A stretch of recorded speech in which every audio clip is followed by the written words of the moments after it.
Mr. Nigel Farage. Thank you, Donald, and good evening, everybody. A lot of breaking news in the last 2 hours, including just a few minutes ago we've heard that the Duke of Edinburgh, 97 years old, has been involved in a road traffic accident, a collision with another vehicle. This happened close to the Sandringham estate. The Duke himself is not injured. The police attended, the ambulance attended. It's understood that 2 people in the other vehicle are being treated for minor injuries.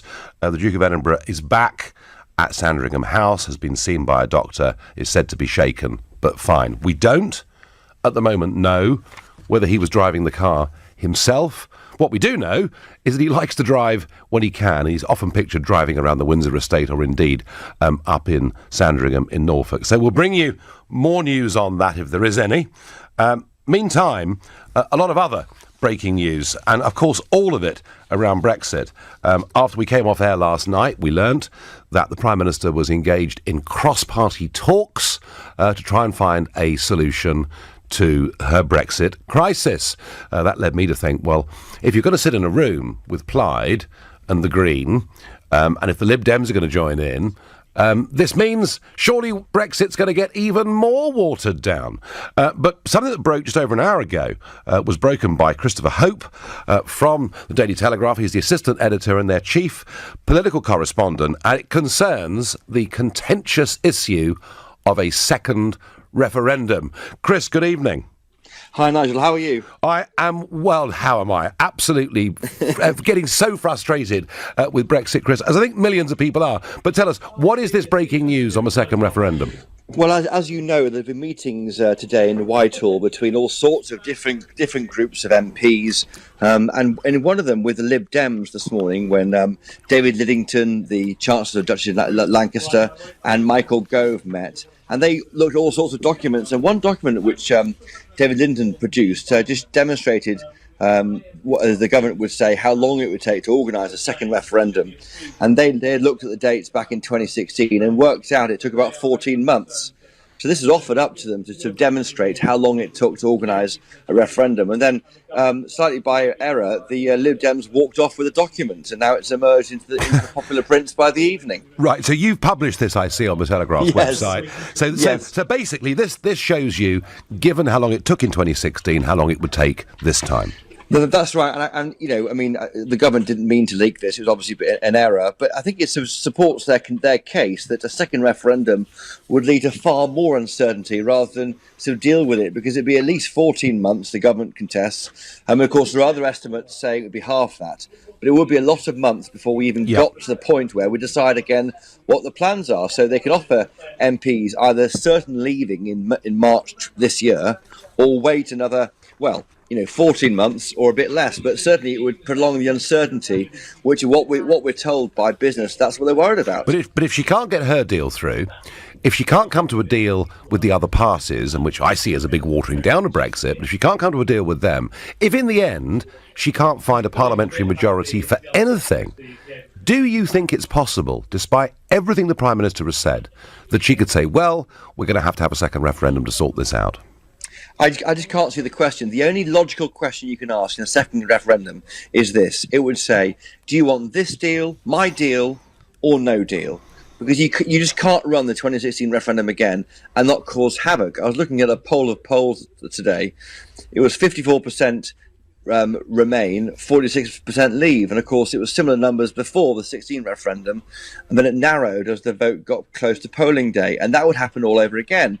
But just imagine Remain won by a small whisker. How would that look? You know, would it be best of three? Absolutely. Jumping the goalposts? Oh, we'd have to say that, wouldn't we? Yeah. But I mean, look, I accept all the problems. I just wonder politically whether ultimately it might be her only way out. Well, I think the only way out is probably, if they're going to find a way out, rather than just stumble out without any plan, although some people will say WTO holds no fear. But I think, I think an election to sort out Parliament so it reflects what people voted for in 16 wouldn't that is be what's nice? required. Wouldn't that be nice? Yes, absolutely. Chris Hope, thank you very much. That was Chris Hope, assistant editor at The Telegraph, and he got this leaked document that was given out to MPs today involved in these cross-party talks for Theresa May to try to find a solution. So I'm asking you, do you think a second referendum is coming? I have to tell you, I have been the most pessimistic of all Brexiteers now for a long time, and I do think an extension of Article 50 is likely. Rumours today it might be up to a year that a second referendum, that a delay takes. And of course that would give the space, wouldn't it, for this second piece of the jigsaw, namely how long it would take to call it. So I do think we could be heading in that direction. Tell me, do you think another referendum's coming? 0345 6060 973. Maybe you think Mrs May could never possibly call a second vote, in which case text to 84850 and tell me, do you have the appetite? Does the country have the appetite to go through it all again? Oh no, not another one. Please tweet using the hashtag Farage and LBC at LBC, and of course Facebookers, you can comment there too. Let's ask Peter in Wimbledon. Peter, we've spoken before. You were a Remainer. Do you sense a second referendum is coming? Hi, good evening, Nigel. Good evening. Yes, I do. I think we all of us, we are kind of sick and tired of Brexit and talking about it.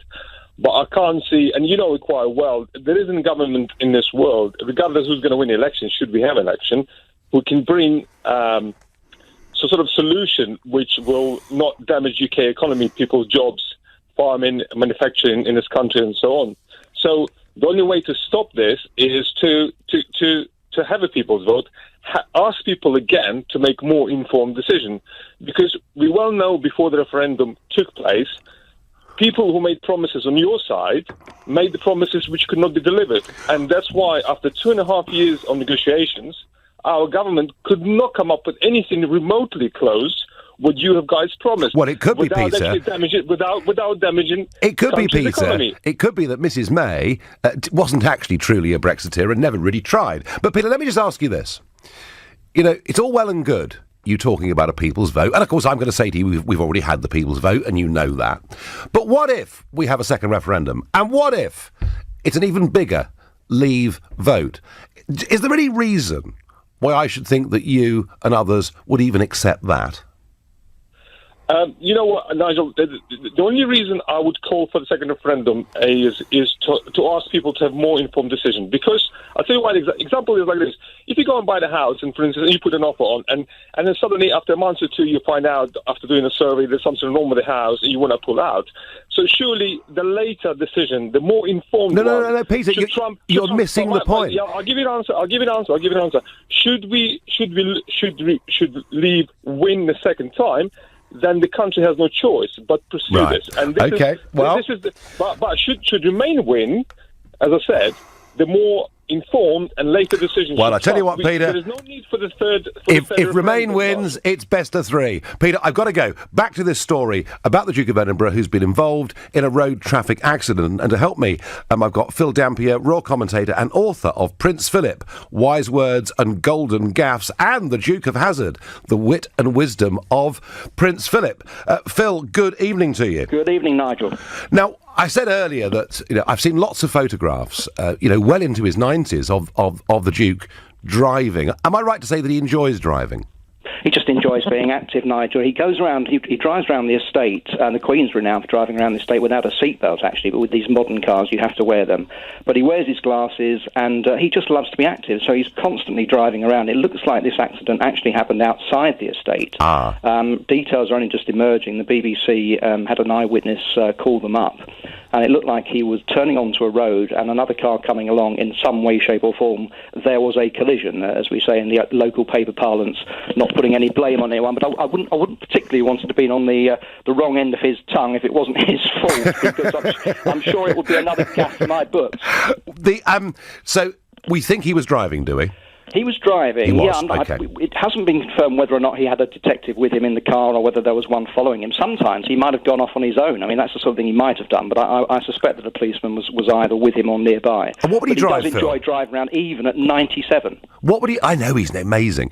What would he drive, a sort of 4x4 or...? Yeah, it's a 4x4 Range Rover, which they've had leased to them for many years, and the Queen drives one around as well. But, as I said earlier, he loves to be active, and he can no longer go out on the shoots, for example, on Boxing Day, because he had a stent put in his heart several years ago when he had that heart condition. Yes. I think it was 2011. And so there's certain things he can't do, but he still goes out carriage riding every Monday in Windsor. He goes out fishing at Balmoral, and he just loves to be active. The one thing he can't stand is sitting around doing nothing. So it'd be perfectly normal for him to be driving around, looking at the estate, talking to the estate workers, and keeping an eye on his truffles. But is it possible, Phil, that something like this at 97 could shake him up a bit? Well, obviously it would shake him up a bit, but we call him the Iron Duke. I mean, he's absolutely made of extraordinary stuff, and the fact that he's emerged from this crash and he's unhurt, yes. Is quite incredible. But he had a hip replacement operation last year, of course, and made it to the 2 weddings. I know that he walks up and down stairs at Sandringham. He likes to keep fit, so he will keep going. But thank God he's not injured. And does he have any previous driving history of accidents or difficulties? No, not that I know of. In fact, he's a very, very good driver, actually. Obviously, there are going to be people saying he shouldn't be driving at 97, but, nothing like this, to my knowledge, has happened before. I'm sure he's not going to give up just because people say he shouldn't. No, well, I'm sure that's true. And Phil, finally, I've met him a couple of times and chatted with him, but not for any great length of time. You've done a lot of research and you've written books about him. Have you grown to like him? Oh, he's my favourite royal. You love him, Nigel, because he's completely politically incorrect. He's about the last person in Britain who's allowed to say what he thinks and get away with it. Thank goodness for that. He never apologises. That's the good thing. If somebody objects to something, he never apologises for it. Excellent. Thanks ever so much. Well, that was Phil Dampier, royal commentator and author of books about the Duke of Edinburgh. And for those that haven't heard it, the 97-year-old Duke has been involved in a road traffic accident just outside the Sandringham estate. We understand that he himself was driving, that he is uninjured. He's back at Sandringham House. He's been seen by a doctor. The other vehicle involved, there are 2 people with minor injuries. That is all we know at this moment in time. There's also lots of breaking news on Brexit. We have a big rift that's emerged in the Labour Party because Jeremy Corbyn refused to attend the cross-party talks last night, and yet today Yvette Cooper and Hilary Benn have been to meet the government. We've said that row's going on, but extraordinarily, a leak that Chris Hope from The Telegraph brought us earlier on, a leak that those involved in cross-party talks have been given a document today outlining that it will take up to a year to organise and hold a second referendum. And I'm asking you, do you think a second referendum is coming? You're listening to the Nigel Farage Show here on LBC. It's now 6:15. If you haven't heard, the 97-year-old Duke of Edinburgh has been involved in a road traffic accident just outside the royal estate at Sandringham. He's back at Sandringham House. He is uninjured. It was a collision with another car. 2 passengers in the other vehicle have suffered minor injuries. If we get any more news on that, you'll be the first to hear it here on LBC. Meanwhile, I'm discussing this leaked document that has emerged today, which basically says the government is, amongst other things, looking at how long it might take to hold a second referendum. Now, of course, they could use that as an argument not to have a second referendum, but to me, the very fact this document was handed out to MPs involved in the cross-party talks, I think makes a second referendum become a little bit more probable. I've been warning about this for months. I don't want it. I think it'll be an outrage, but I do fear we're headed in that direction. Tell me, what do you think? Do you think another referendum is on the way? I'm going to go to Nicola, a first-time caller from Glasgow. Good evening, Nicola. Yeah, good evening, Nigel. So what do you think? Is a second referendum likely now or not? I would like to think so, and I think for a variety of reasons. There was a caller on before the show before yours, yep. And he talked about having this cumulative vote, which I think is a really good idea, because I think, yes, it's obvious we know that Brexiteers won the first vote, and there's a lot of bemoaning that they're not getting what they want. But the reality is that 2 years has passed, and actually only now are we realising exactly what it is that Brexit could possibly mean. And therefore, I think a lot of people voted maybe Brexit in the first referendum, didn't really know what they were voting for. So this time, you give people another chance to make a vote. But the thing is, you carry over the vote and then the numbers over from the first vote, and it all adds up. So it becomes cumulative. So at least then you're not losing the first vote. People's opinion still matters, but people are actually given a chance to vote on something. It's an interesting thought, but it's complicated, isn't it? Well, it is complicated and not. I mean, it's just numbers, isn't it? So you're just really adding up the numbers. But giving, and I'm not saying that all Remainers, some Remainers are sick, fed up of all of this and just want it to be over as well. So isn't that, Nicola, isn't that probably the most common thing in the country? People saying, why on earth don't you just get on with it? Well, yeah, but at the same time, I think, get on with it, but actually have another referendum and actually let's use what we know now. We didn't understand the ramifications of what Brexit would actually mean to again, do we want to go into this free trade agreement with the US where all we're going to do is end up eating chlorinated chicken and GM modified foods? That depends what trade deal we do with America or elsewhere. Nicola, I would argue Brexit's not even been attempted, so how can we really know what it is? But hey, that's my feeling about the Prime Minister and what she's done. Would you also favour this approach of cumulative referendums for the issue of Scottish separation? Well, I mean, I guess if you're going to have it for one, then you'd have to have it for the other, wouldn't you? I think again, the votes were so close in both of them. And 2 years was a long time. Hang on, it was 55-45, wasn't it, against Scottish separation? That was a pretty clear margin.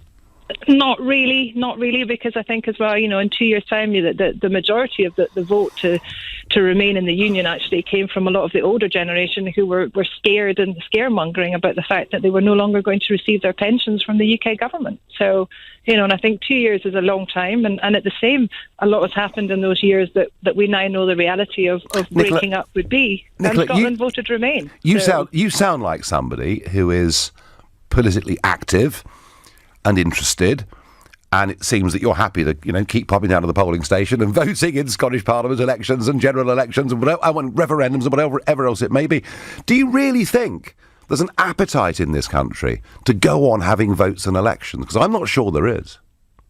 Well, I think you're right. I think a lot of people are just fed up and they don't have the appetite. But at the same time, I think it's important that the people's voice is heard. And I think that's the whole point of democracy, is that we're allowed to make decisions, but they have to be informed decisions. And I think that's where there's a failing with politicians, is that they tell us what they think that we want to hear, whereas actually we need to know the truth and then are able to make an informed decision. You could argue that for every single general election there's ever been, I guess. But look, interesting perspective, and thank you. Lots of messages coming in. Yes, both sides deserve an all-in versus all-out option. Well, I suppose, do you want to be part of the United States of Europe or leave on WTO terms? Is that perhaps what you're suggesting? Nigel, on the referendum question, the Remainers never mention what Remain state they want. Is he? Yeah, absolutely. Try and stay the same as we are.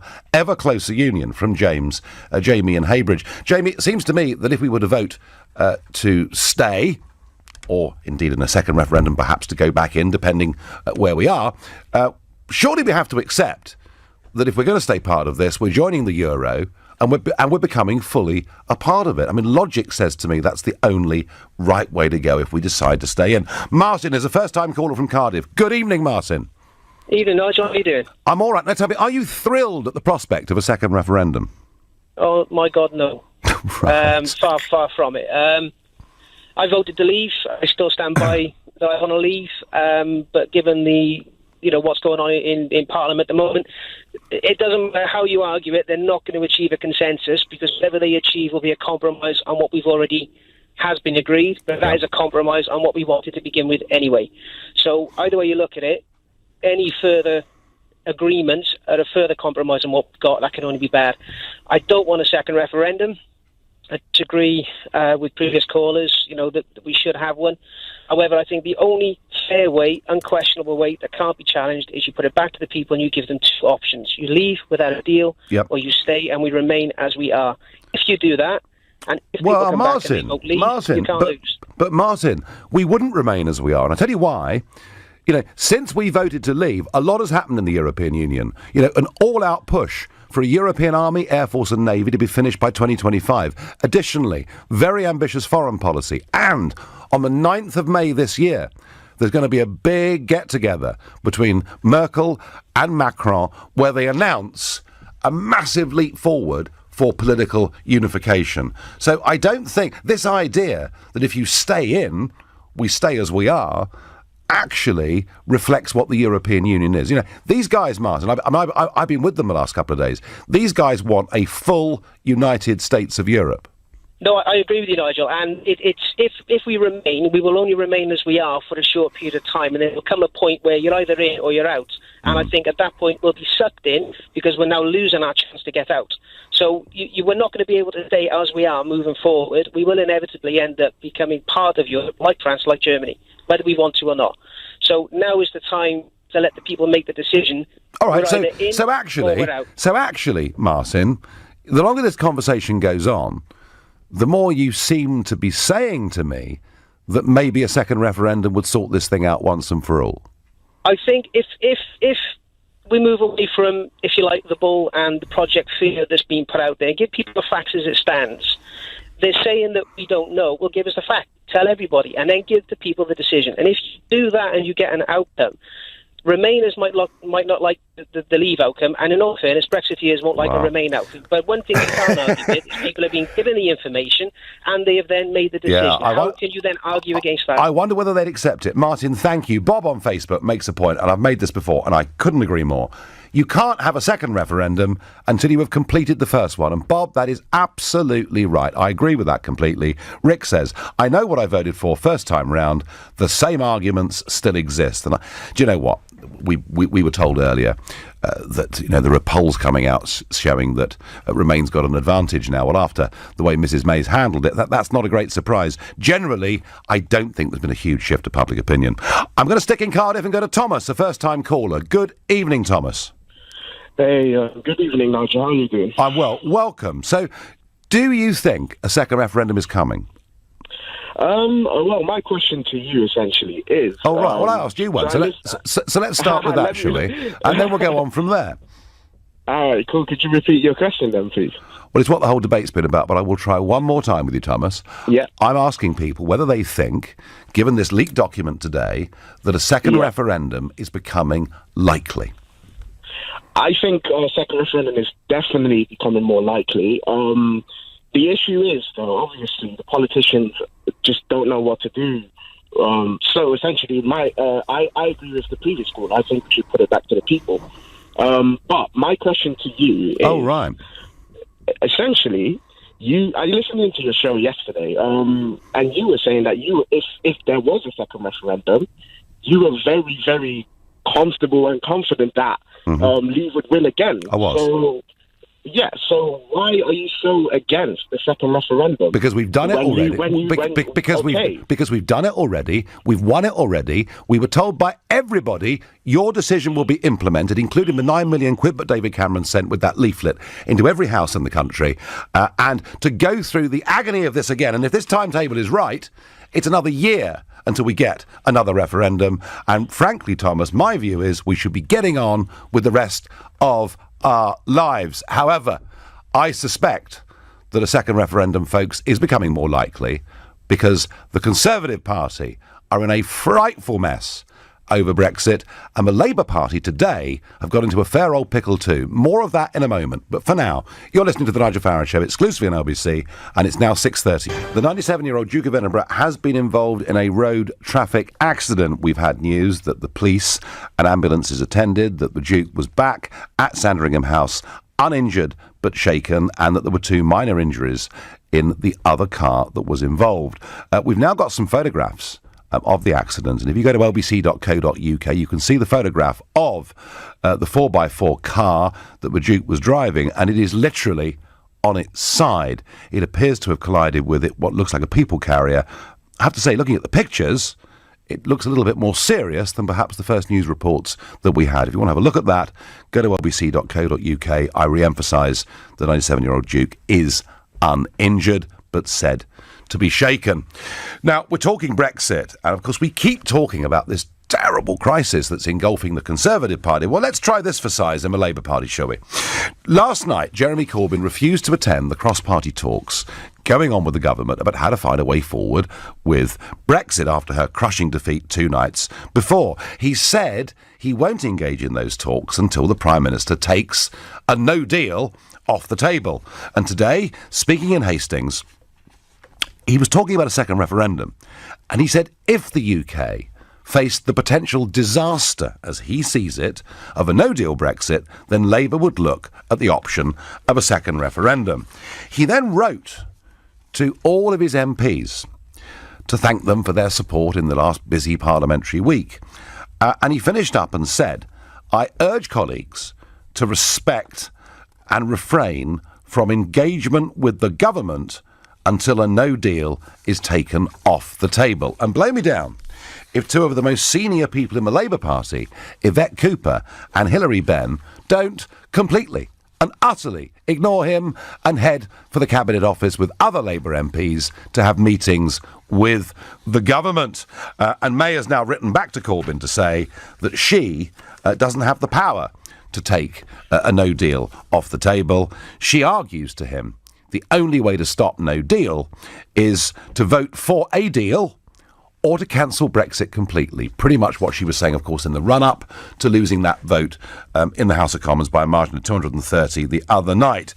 So what is clear, folks, is that even though the law of the land is that we leave with no deal. Why do I say that? Because it's there in Article 50. It's written very clearly that if we've got 2 years to come up with a withdrawal agreement, or failing that, we just leave. That is enshrined in legislation in the Referendum Act, and yet perhaps you can see why I've been so sceptical and cynical about this ever occurring, because our politicians just cannot get their heads around it. They don't want to accept it. We constantly get an argument about economics. It'll be bad for jobs, bad for trade, bad for investment. What nobody ever talks about anymore is the word that motivated me to get into politics and be involved in that referendum. And that's independence.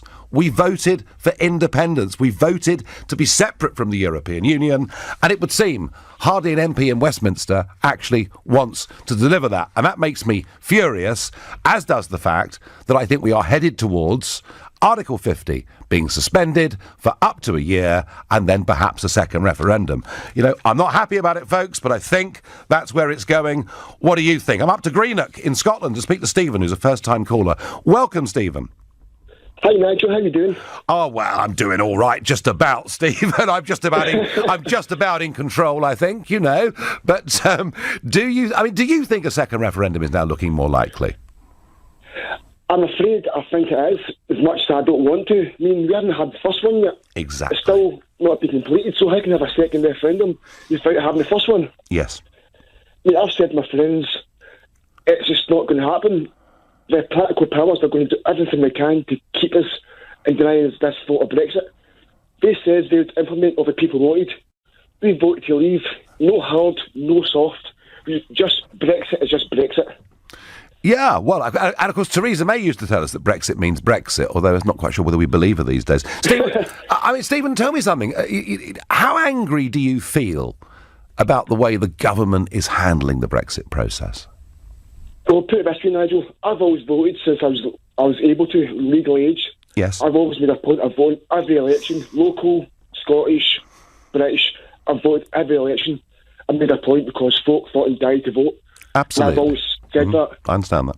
But if Brexit does not happen, I will never vote again in my life, because us people, us regular working class Joes, do not matter.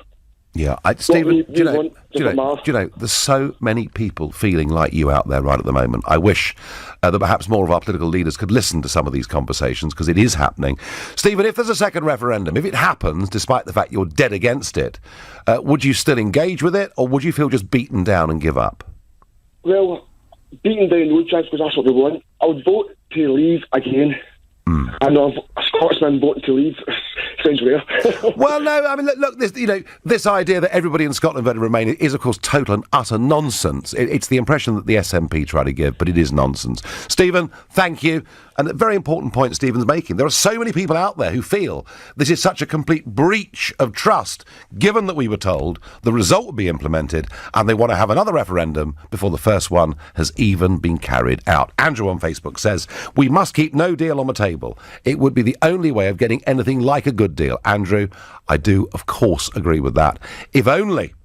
But you see, the trouble is, Mrs May was telling us, wasn't she, the other night, that her deal, a bad deal, is better than no deal, which I find extraordinary. Lynn says the Prime Minister could turn this round, get some pride back by going for a no deal. Lynn, she could, but she fears she would lose in Parliament. But then again, Lynn, it's legislation already.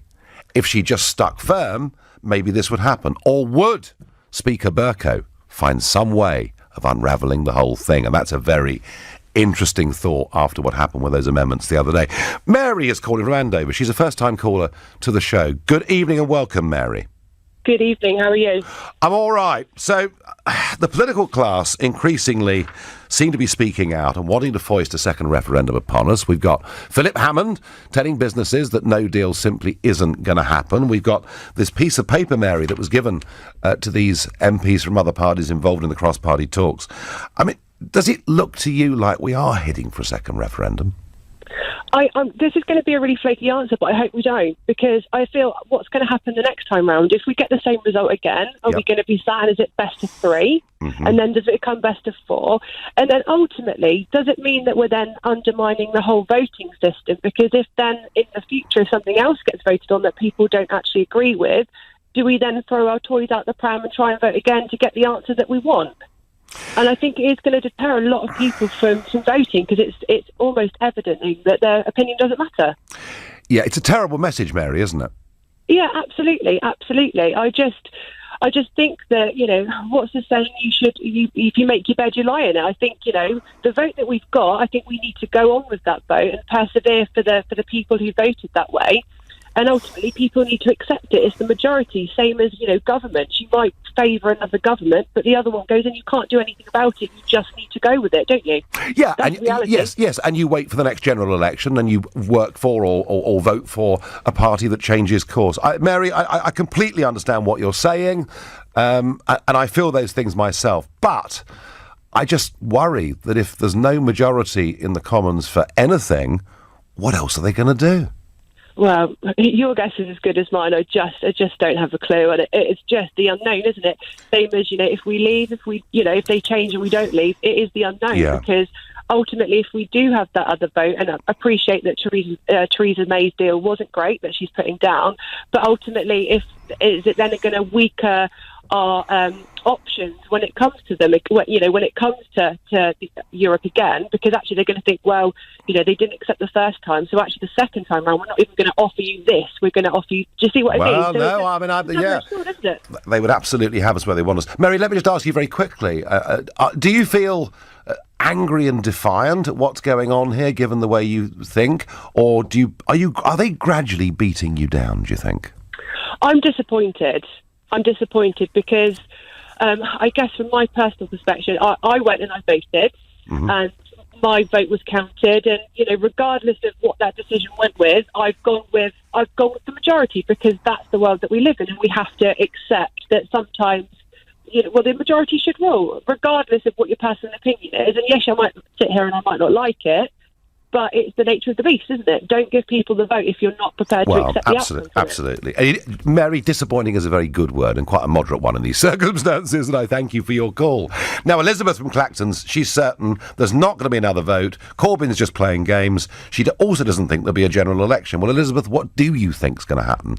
You know, what is going to happen here? What is there a majority for? Ollie in Basingstoke says, hold on, what would the question be for the second referendum? Shall we have a referendum on what the question is? Well, Ollie, it's sort of rather like the Screaming Lord Sutch question. He used to ask at by-elections, why is there only one Monopolies Commission, which I always thought was a little bit of a vote winner. If he was around today, I think, given the level of absolute loathing of much of politics and politicians, I reckon he'd be saving deposits all over the country. You're listening to the Nigel Farage Show here on LBC at 6:45. The 97-year-old Duke of Edinburgh has been involved in a road traffic accident. If you go to lbc.co.uk, you can see a photograph of the post-collision, and you can see his 4x4 is actually on its side. So he's uninjured. He's back at Sandringham. There are two people in what looks like a people carrier who are reported to have minor injuries. Clearly, looking at that photograph, and please do go to the website and see it, looking at it, it must have been quite a collision. So at 97, one would imagine he's pretty shaken up, although Phil Dampier came on, who's written books about him, and says, no, that's nothing. He's used to that sort of thing. He's a toughie, of that there's no doubt, and we wish him and everybody else involved in that crash, we wish them well. Now, lots and lots of opinions coming in here about whether there is going to be a second referendum, and indeed, you know, what should be on the ballot paper too. And I've got Alan telling me he thinks that May is honouring our vote, and he just hopes she keeps it up. Well, Alan, that's fine, and I'm pleased that you do, but there are are not many people who really feel that. Karen says, did these MPs know they voted for Article 50, and that includes no deal? 498 of them voted for Article 50, and it simply said, we trigger Article 50, we've got 2 years to sort out a withdrawal agreement, or we just leave. They seem, quite conveniently, to simply have forgotten that. And Sarah makes a very important point on Facebook, and she says, I thought Jezza was a critic of the EU. Doesn't he want to leave? Jezza is a critic of the EU. If he wasn't, I think the Labour Party would actually have been going full out for a second referendum already. And you could argue that Corbyn has actually been a bit of a brake on the party. A lot of you are really concerned about what the question would be. Daniel from Littlestone says he'd like to know, if there was a second referendum, why would any form of Remain even be on the ballot paper? Well, Daniel, a lot of people say we dealt with that before. We are going to Shipley to speak to Frank, another first-time caller to this show. Frank, I don't want a second referendum, but I've been warning now for some time that I think one might happen. Do you think I'm right? I don't think there's going to be one, Nigel. OK, good. Cheer me up. Come on. Yeah, I think Theresa May has gone all in on this now. She's not going to let this peter out to a second referendum and go on for another 6 months. She may not be around for that long. So I think what's going to happen, Nigel, is she's bringing in the people in for cross-party talks. Yep. She's clearly going to have to swing one way or the other. And I think the ERG will have had a quiet word in her ear, and said to her, if you start swinging towards Remain and softening this Brexit, then the next time Jeremy Corbyn throws in the vote of no confidence, we will put some defectors across the line and you'll have a general election. And I think she knows that that's the situation. I don't know. I don't know. You don't think that? Well, I don't know. I mean, look, she has said consistently, Frank, she's against the second referendum, but then she said consistently she wasn't going to hold a snap general election. She said we'd stay, we'd be leaving the customs union when her withdrawal agreement could keep us in it for goodness knows how long. I mean, she's very capable, isn't she, of saying one thing, Frank, and doing completely another. Oh, I know. I mean, I've voted UKIP for 15 years, and when she had that snap election, we had no UKIP representative in Shipley. Yeah. And I put my faith in the Conservatives. Fortunately, Philip Davis is a strong leaver. Yep. But unfortunately, the baton has been passed to Mrs. May, and she's made a mess of it. But ironically, I do think in the last 2 days, she seems to be the only one now who's got the resolve of saying, I am going to deliver Brexit. Do you think her deal... OK, Frank, do you think her deal that was voted down by that massive margin the other night, do you think that deal was delivering Brexit? Because I don't. No, it wasn't. It wasn't. There were obviously a lot of good elements to it, and clearly the backstop was the big thing that scuppered it. But I do think that there were a lot of good things in that, and I do think that the ERG are now in a very strong position, and I don't think Jacob Rees-Mogg was cracking the champagne open the other night for nothing. OK, all right. No, Frank, interesting point of view. Now, Paul is furious with me on Twitter. He says, I can't believe that you're talking about a second referendum. I'm really angry with you. Well, Paul, I tell you what, lots of people in the Tory party who I campaigned with in the referendum have told me from the start of this process, oh, Nigel, it's all going to be OK. Don't get hysterical. It's all fine. It's all happening.